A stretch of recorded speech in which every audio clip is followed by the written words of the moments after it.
Adik-adik Sobat Eksis, sebelum kita belajar tentang salat rawatib, kita harus mengetahui bahwa salat yang dilakukan oleh umat muslim harus dilakukan dengan khusyuk. Apa itu khusyuk? Khusyuk menurut para ulama adalah ketenangan hati dan jiwa.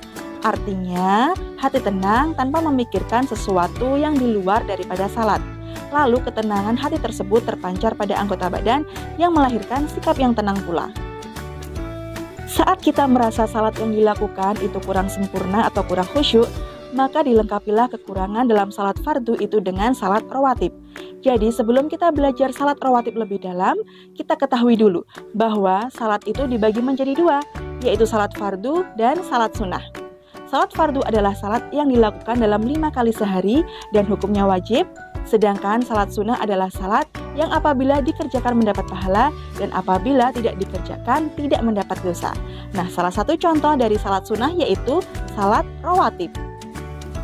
Salat sunnah rawatib adalah salat sunnah yang mengiringi salat fardu atau menyempurnakan salat fardu. Artinya, salat ini dapat dilakukan sebelum dan sesudah dilaksanakannya salat fardu.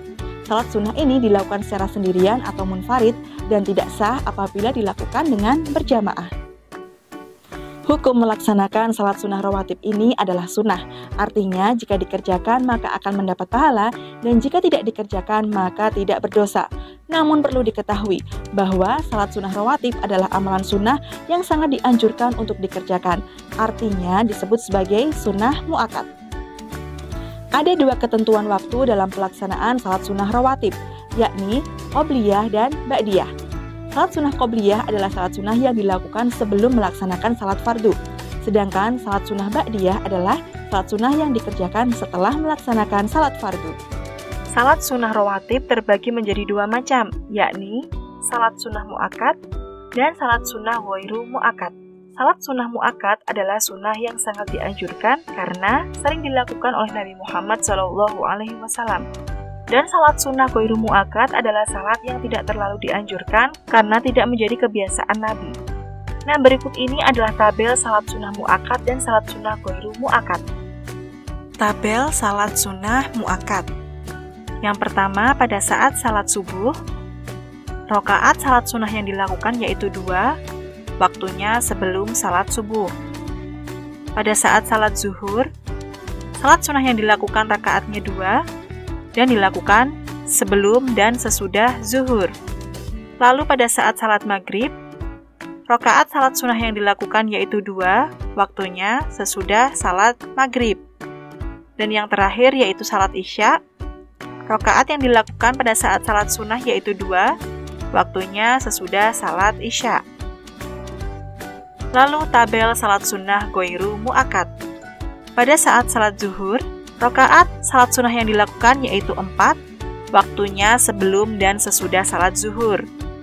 Lalu pada saat salat asar, rakaat salat sunnah yang dilakukan yaitu 4, waktunya sebelum salat asar. Lalu pada saat salat maghrib, rakaat salat sunnah yang dilakukan yaitu 2, waktunya sebelum salat maghrib.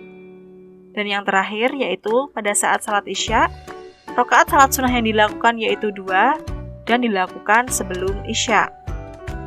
Umat Islam yang terbiasa melaksanakan salat rawatib akan memperoleh beberapa keutamaan sebagai berikut. Yang pertama, menyempurnakan pahala salat fardu. Yang kedua, dijauhkan dari panasnya api neraka. Yang ketiga, mendapat banyak kebaikan dari Allah Subhanahu wa Ta'ala. Yang keempat, doa yang dipanjatkan akan dikabulkan oleh Allah Subhanahu wa Ta'ala. Dan yang terakhir atau yang kelima, dibangunkan rumah di surga. Nah, itulah tadi materi tentang salat rawatib yang ternyata memiliki banyak sekali keutamaan untuk kita semua.